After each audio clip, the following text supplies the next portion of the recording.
बच्चों आज हम 5 जगत वर्गीकरण को देखेंगे कि 5 जगत में जिन भागों में आर.एच. व्हिटेकर ने डिवाइड किया था उनके बारे में देखेंगे। तो पहला इन्होंने जो डिवाइड करा था उसका नाम है मोनेरा, पहला किंगडम है। तो इन जीवों में संगठित केंद्रक नहीं पाया जाता और कोशिकांग नहीं पाए जाते हैं। इनका शरीर एक कोशिकीय होता है, कुछ में कोशिका भित्ति पाई जाती है और कुछ में नहीं पाई जाती।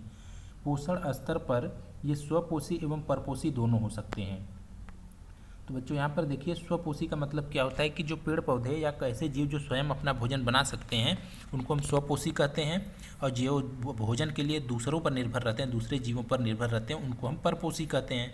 तो इसमें जीवाणु और नीले हरे शैवाल आते हैं, जो कि जीवाणु और नीले हरे शैवाल को मोनेरा में रखा गया है। और इनमें प्रोकैरियोटिक कोशिका होती है। तो प्रोकैरियोटिक कोशिका में जैसा कि संगठित केंद्रक नहीं होता, अंग कोशिकांग नहीं पाए जाते हैं, इसलिए इनको मोनेरा में रखा गया है।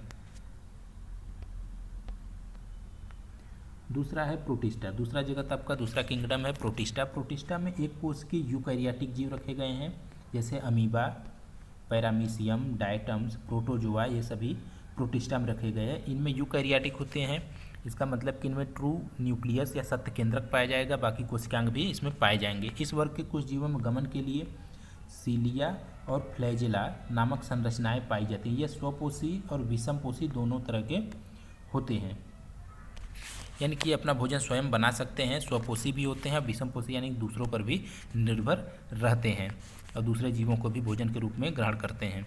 जैसे सीलिया, यहाँ पर दो वर्ड है, सीलिया और फ्लैजेला।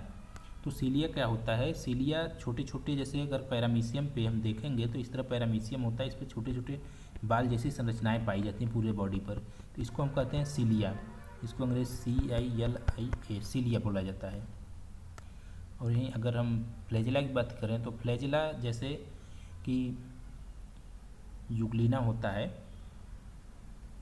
इस तरह से युगलिना होता है, तो यहाँ पे इस तरह से निकला होता है, तो ये लंबे लंबे 1 या 2 होते हैं, तो इनको जो है हम फ्लैजेला कहते हैं। जैसे क्लेमाइडोमोनास होता है, उसमें भी इस तरह के फ्लैजेला पाए जाते हैं, यह फ्लैजेला होता है।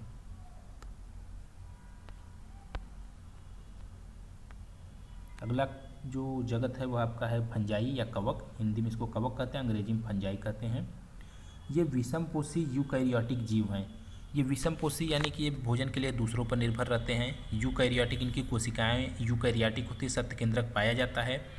इनमें से कुछ सड़े गले कार्बनिक पदार्थों पर निर्भर रहते हैं, इसलिए इन्हें मृतजीवी भी कहा जाता है। तो कुछ ऐसे फंजाई होते हैं जो कि सड़े गले पदार्थों पर, कार्बनिक पदार्थों पर निर्भर रहते हैं, इसलिए इनको मृतोपजीवी या मृतजीवी कहते हैं। ऐसे जीव जो मृत पदार्थों से अपना भोजन प्राप्त करते हैं उनको मृतजीवी कहा जाता है।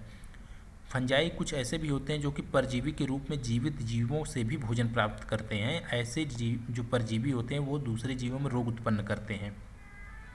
ये बहुकोशिकीय होते हैं, परंतु इष्ट एक कोशिकीय होता है। कवक में काइटिन की कोशिका भित्ति होती है। जो कोशिका भित्ति होती है काइटिन की, वह पाई जाती है कवक में, और कवक में ही केवल काइटिन पाई जाती है, बाकी जीवों में काइटिन की जो कोशिका भित्ति होती है वह नहीं पाई जाती है। फंजाई में ईस्ट, मशरूम, एगेरिकस, पेनिसिलियम ये इसके उदाहरण हैं।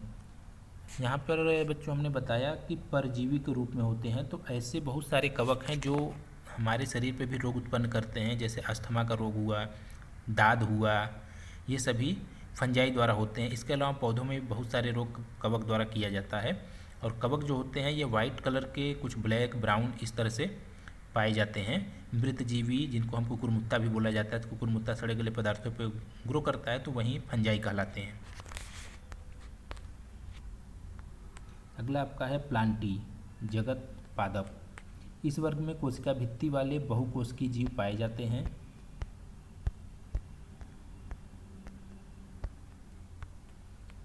यूकैरियोटिक जीव जो पादप होते हैं वो यूकैरियोटिक होते हैं, स्वपोषी होते हैं, अपना भोजन स्वयं बना सकते हैं। इनमें प्रकाश संश्लेषण होता है, प्रकाश संश्लेषण के लिए क्लोरोफिल पाया जाता है। इस वर्ग के सभी पादपों को रखा जाता है। जितने भी ग्रीन होते हैं, जो हरे रंग के पौधे पेड़ होते हैं, उनको सभी को इसी वर्ग में रखा गया, पादप के अंतर्गत रखा गया है। अभी हम कोशिका के आधार पर जब वर्गीकरण करेंगे तो आपको बताएंगे किसको किस में रखा गया है। आगे देखते हैं एनिमेलिया। एनिमेलिया में इस वर्ग में कोशिका भित्ति रहित यानी कोशिका भित्ति इनमें नहीं पाई जाती और जो कोशिका होती है वह यूकैरियोटिक होती है।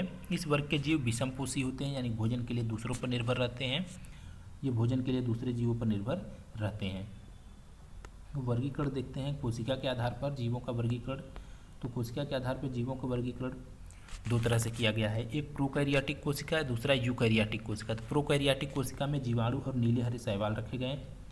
यूकैरियोटिक में दो भाग बनाए गए, एक कोशिकी हुए एक बहुकोशिकी। तो एक कोशिकी में प्रोटिस्टा रखा गया जिनमें अमीबा, यूग्लिना, पैरामीशियम ये रखे गए। दूसरा है बहुकोशिकी। बहुकोशिकी में कोशिका भित्ति सहित और कोशिका भित्ति रहित दो भाग बनाए गए और इन दो भागों में पुनः दो भाग बनाए गए कोशिका भित्ति सहित में। कोशिका भित्ति सहित में एक प्रकाश संश्लेषण न करने वाले जीव रखे गए जिनमें फंजाई रखे गए और प्रकाश संश्लेषण करने वाले जीव जिसमें रखे गए उसको पादप बोला गया। तो यहाँ पर प्लांटी और फंजाई। दूसरा है कोशिका भित्ति रहित जिनमें कोशिका भित्ति नहीं पाई जाती। इनमें कोशिका भित्ति न होकर के यहाँ पे एक पतली सी कोशिका झिल्ली होती है, सेल मेम्ब्रेन जिसको बोलते हैं। तो यह एनिमेलिया रखा गया यहाँ पे। तो इस तरह से आपने देखा 5 जगत वर्गीकरण किस प्रकार से किया गया और कहाँ पर यूकैरियोट प्रोकैरियोट को अलग अलग किया गया है। आप देखिए फिर से हम यहाँ बता दे रहे हैं समस्त जीवधारी एक साथ, फिर उसको समस्त जीवधारी को बांटा गया दो भाग में, पहला प्रोकैरियोट और दूसरा यूकैरियोट। प्रोकैरियोट में रखे गए जीवाणु और नीले हरे शैवाल। यूकैरियोट को दो भाग में बांटा गया जिनमें एक कोशिकीय और बहुकोशिकीय जीव आए। एक कोशिकीय जीव में जो भी अमीबा, यूग्लिना, पैरामीशियम रखे गए यानी कि प्रोटिस्टा, और बहुकोशिकीय जीवों में पुनः दो भाग बनाए गए, एक कोशिका भित्ति सहित जिनमें कोशिका भित्ति पाई जाती है, दूसरा कोशिका भित्ति जिनमें नहीं पाई जाती है। तो कोशिका भित्ति जिनमें पाई जाती है उनमें फंजाई और एक प्लांटी दो भाग बनाए गए। फंजाई में प्रकाश संश्लेषण नहीं होता तो उसको प्रकाश संश्लेषण न करने वाले और दूसरा प्रकाश संश्लेषण करने वाले जिनमें पादप रखे गए, और दूसरा कोशिका भित्ति रहित में एनिमेलिया रखा गया जिनमें कि कोशिका भित्ति नहीं पाई जाती। तो बच्चों ये आपका कंप्लीट हो गया।